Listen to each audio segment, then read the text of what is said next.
until Monday morning right before noon. And we have the CBA vote that'll be tallied up and added up and announced on Saturday night at midnight. So we will find out whether there's a collective bargaining agreement at midnight on Saturday into Sunday morning.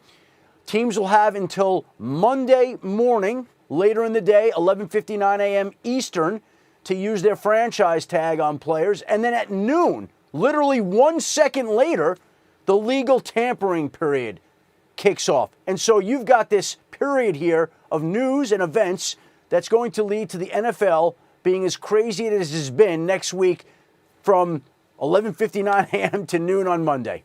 And it makes a lot of sense if you think about it, because for those who've not been following this closely, at the risk of getting too deeply in the weeds, the outcome of the CBA vote will determine whether teams can use one tag or two tags. Correct. So it never really made sense to make a decision on franchise and transition tags before the outcome of the CBA. This seems to address that, Schefter. And to detail and expand upon what you're saying there, Greeny, basically, if there is a new CBA that passes on Saturday night, each team will have one tag to use. In other words, the Dallas Cowboys, we'll use them as an example, can go use their franchise tag on Dak Prescott, but would not have a transition tag to use on a player like Amari Cooper. However, if the CBA does not pass on Saturday night and there's no new agreement, then each team would have two tags, a franchise tag and a transition tag, and that would mean a team like the Cowboys could tag both Dak Prescott and Amari Cooper. So the CBA is the first key element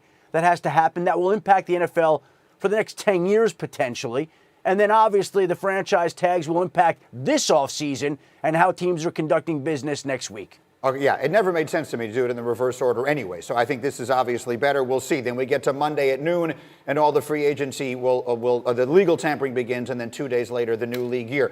Quickly, Schefty, I know you also have some news about the NFL and conversations they're having about the draft. Well, this story, obviously, Greeny, touches all aspects of our world right now, and the NFL continues to insist that it plans to have the annual meeting in Florida later this month where they go over rules changes, and the NFL draft in Las Vegas next month remain in place. That's what they're saying today. But they also are saying that they are in constant contact with the various groups like the World Health Organization, the CDC, gathering information. And it's hard not to think in this day and age with everything going on, with all these sporting events and all these world events, that the NFL is going to continue to examine this, and we'll see what ultimately the league decides to do about its annual meeting in 2 weeks in Florida and the NFL draft in Las Vegas next month.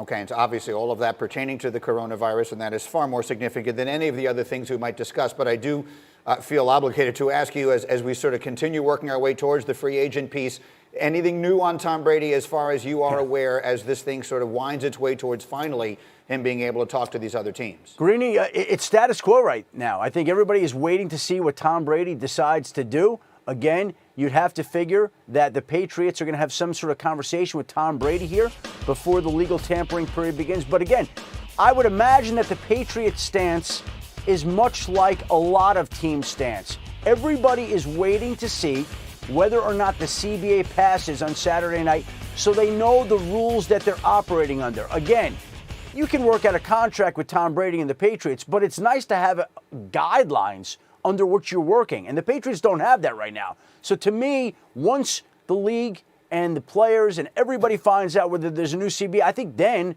Bill Belichick and Tom Brady can have an intelligent conversation about whether their relationship can or should not be continued and what direction each side goes. But until we know the CBA, I think everything is backed up in the NFL because of that issue. All right, so the soonest we know that, again, as I let you go here, the soonest we know that is Sunday. There are no circumstances, to your knowledge, under which they push back the start of the league year, right? Wednesday, 4 o'clock stays in place. That remains firm according to the NFL yesterday, which said the league year will begin Wednesday afternoon. That's correct. That remains in place.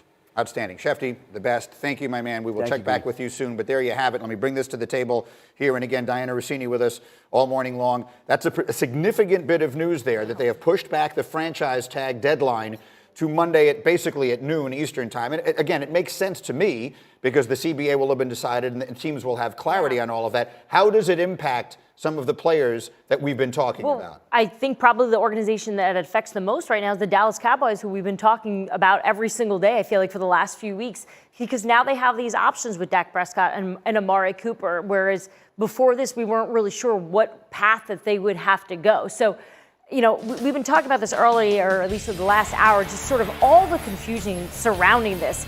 And I feel like this just adds like another layer over the next few days, which is about to get really heated once the free agency actually opens up. So we'll have more answers soon.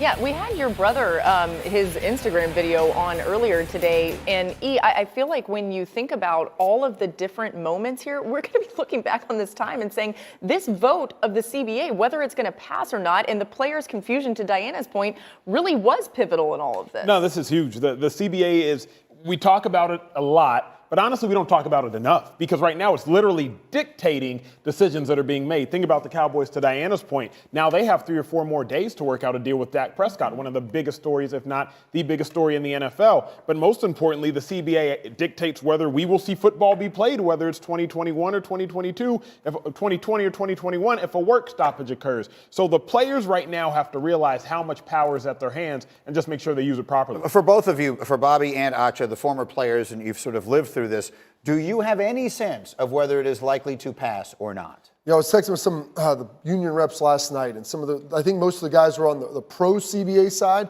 and one of the things that I kind of got out, I guess the underlying message was they just hope that the silent majority of players that aren't speaking out against this vote yes, because that's what they kind of feel is going to happen.